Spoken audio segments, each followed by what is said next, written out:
तो आज करेंगे हम Realme 6 का अनबॉक्सिंग। मतलब ये फ्लिपकार्ट सेल के बाद मैंने ख़रीदा है इसको हाई रेट में।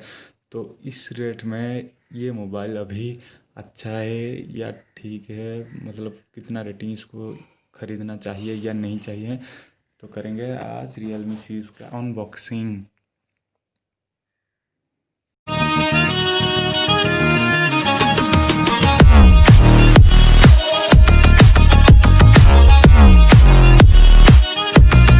अभी मेरे पास आ गया है Realme 6। ये जो फ्लिपकार्ट के बजट के बाद पड़ गया है, उसके बाद मैंने ख़रीदा है इसको। देखते हैं क्या होता है। देखिए इसका रेट GST मिलाकर 15,249। ये मेरा HDFC कार्ड से लिया है तो डिस्काउंट मिला है। चलिए शुरू करते हैं ये वीडियो।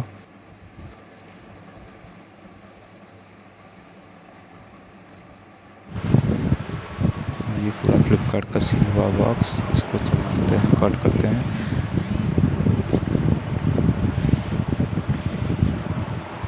थोड़ा टाइम लगेगा तो बता देता हूँ। ये अभी 16,999 रुपये पड़ता है, लेकिन इसको मैंने 15,249 रुपये में ख़रीदा है ऑनलाइन से।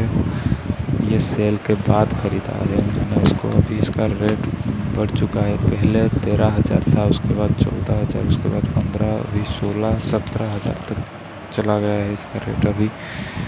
तो शुरू करते हैं, चलिए मोबाइल ओपन करते हैं इसको। ये पूरा ब्रांडिंग लिखा हुआ है, देखिए Realme 6 का ब्रांडिंग है। अभी ये पूरा सील पैक है।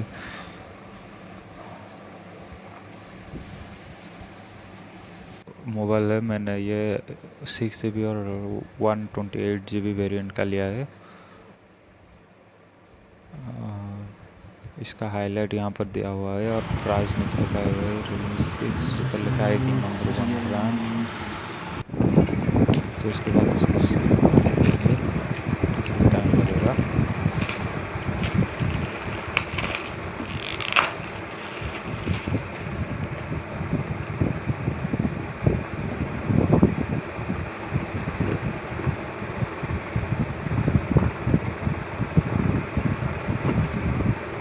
और ये निकल गया अपना कवर। उसमें से ये लिखा है कि वेलकम टू Realme फैमिली। ये दिया है जिपर पिन, उसके अंदर ये केस और कुछ मैनुअल गाइड।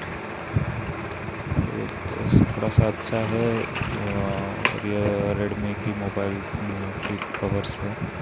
ये 30 वाट का चार्जर दिया हुआ है, कितना बड़ा चार्जर लग रहा है, जैसे कोई 50 वाट या 60 वाट का हो, लेकिन ये 30 वाट का है। फास्ट चार्जिंग है इसमें।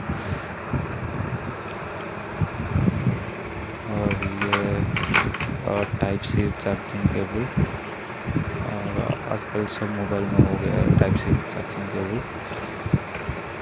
उसके बाद ये फ़ोन, ये मेरा थोड़ा वाइट कलर का वेरिएंट है।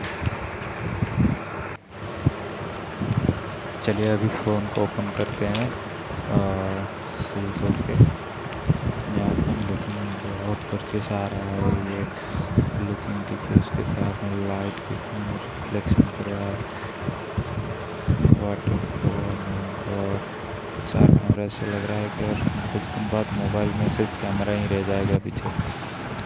ये Realme का UI शुरू हो रहा है अभी, गेट स्टार्टेड। ये फ़ोन, वाह ब्यूटीफुल सरफेस। 90 हर्ट्ज का ये स्क्रीन रिफ्रेशन है। देखते हैं कैसा चलता है इस फ़ोन में। वाह गुड। 60 हर्ट्ज का मोबाइल यूज़ करने के बाद ये 90 हाथों में अच्छा लग रहा है, मतलब बहुत स्मूथ लग रहा है ये फ़ोन चलाने में। इसको बताऊंगा कि मतलब इस रेट में ये फ़ोन अच्छा है या बुरा है, अभी थोड़े रिव्यू के बाद बताऊंगा आपको। ये मोबाइल मुझे बहुत अच्छा लग रहा है, मतलब इसका लुकिंग गॉर्जियस, कैमरा गॉर्जियस। इसका मेन हाईलाइट जो है 90 हर्ट्ज का स्क्रीन रिफ्रेशिंग, वो भी बहुत ही बढ़िया है। और इसको यूज़ करने में मुझे बहुत ही अच्छा लग रहा है। मतलब पहले जो मैं मोबाइल Honor Play यूज़ कर रहा था, उससे कोई ज़्यादा अच्छा है ये फ़ोन।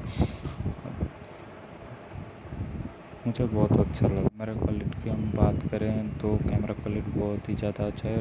फ्रंट कैमरा में देखिए एक लाइट जाता है, बहुत बहुत बहुत अच्छा लगता है इसको यूज़ करने में, और हाथ में बहुत ही बढ़िया लगता है। थोड़ा सा हेवी है लेकिन बहुत बढ़िया है। फ्रंट कैमरा, बैक कैमरा, और इसका माइक्रो लेंस भी बहुत अच्छा काम कर रहा है। मैं कुछ फ़ोटो डाल दूँगा लास्ट में, देख लीजिए, मुझे कमेंट में बताएंगे आपको अच्छा लगा या कुछ। और इस जो है तो इस वॉल्यूम का बटन है, और नीचे है 3.5 mm का, और साइड में है स्पीकर, जो बहुत इतना अच्छा नहीं कि इतना बुरा नहीं, लेकिन एवरेज में बोलूँगा। और लुकिंग के मामले में बहुत ही बढ़िया है, और इसको मैं 5 में से मतलब 4.5 तो रेटिंग दूंगा।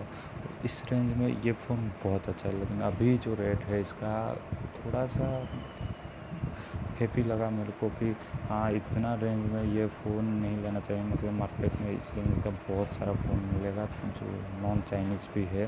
सैमसंग का हो गया, सैमसंग का M31 हो गया, M21 भी बहुत अच्छा आ रहा है, और अरे मोटोरोला का वन फ्यूजन प्लस वो भी बहुत अच्छा है। लेकिन ये फ़ोन काफ़ी हद तक अच्छा है।